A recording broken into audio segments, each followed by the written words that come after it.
Sabe aquela regra que diz que ninguém no serviço público pode ganhar mais que um ministro do Supremo Tribunal Federal? Pois é. E se eu disser que essa regra é quebrada todos os dias com o nosso dinheiro? É exatamente isso que a gente vai entender agora.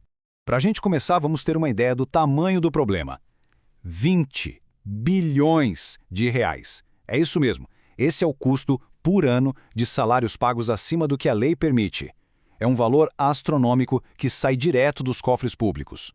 E para quem vai toda essa grana, né? Bom, não é para todo mundo. É um grupo bem pequeno, viu? 53.488 servidores, contando os que estão na ativa e os aposentados. Pode parecer bastante gente, mas perto do total de funcionários públicos, é uma pequena fração. Só que é uma fração que consome uma parte gigantesca dos recursos. Ok, mas o que são, afinal, esses super salários? Olha, de forma bem simples, é um privilégio. É isso. É um grupinho de funcionários que, usando umas artimanhas, conseguem receber muito, mas muito mais do que o limite máximo que a própria Constituição Federal determina para todo mundo. Para a gente entender a história toda, a gente precisa falar do tal teto constitucional. A regra é super clara. O salário máximo que qualquer servidor público no Brasil deveria receber é esse aí, ó. R$ 46.366,19 por mês. Esse valor é o salário de um ministro do Supremo. É o limite, pelo menos em teoria, né?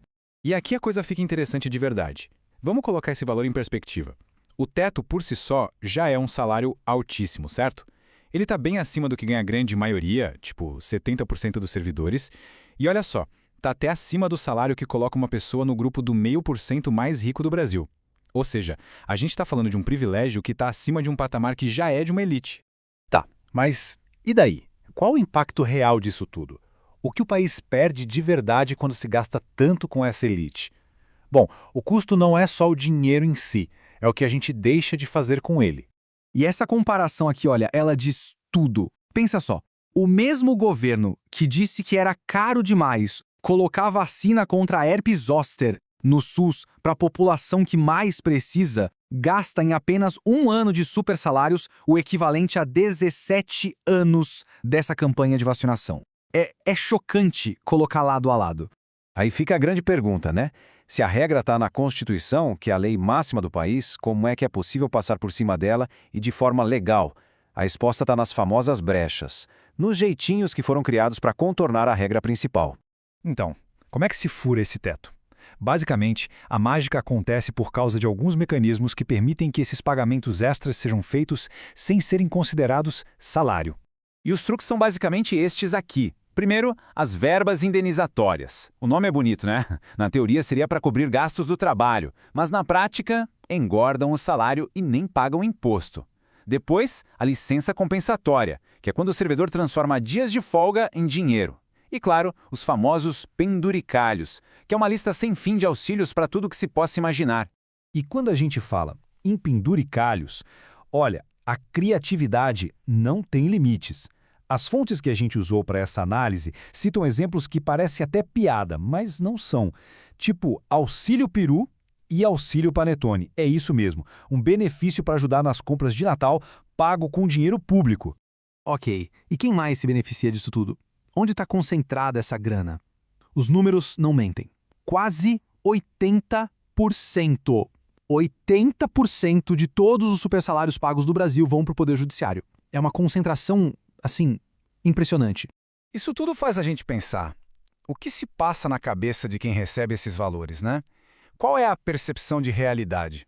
Bom, uma declaração que foi dada numa audiência no Supremo Tribunal Federal ajuda a gente a ter uma ideia. Olha só o que foi dito por uma juíza representante da categoria. A lista de reclamações inclui não ter carro da empresa, ter que pagar o próprio combustível e até mesmo arcar com a água e o café no trabalho. Agora, vamos parar e pensar um pouco. De um lado, a gente tem essas reclamações. Do outro, a gente tem a realidade da esmagadora maioria dos brasileiros. Para milhões de pessoas, depender de transporte público, pagar o próprio café, o próprio combustível, isso não é motivo de queixa. Isso é a vida. É o normal.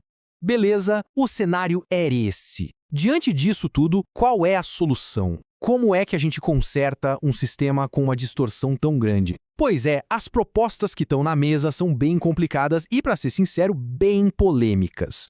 Tem uma analogia usada em uma das fontes que é simplesmente perfeita. Tentar resolver esse problema com medidas pequenas, sabe, proibindo um auxílio aqui e outro ali, é a mesma coisa que tentar tirar água com um balde de um navio que tem um rombo no casco. Simplesmente não adianta. O problema é estrutural.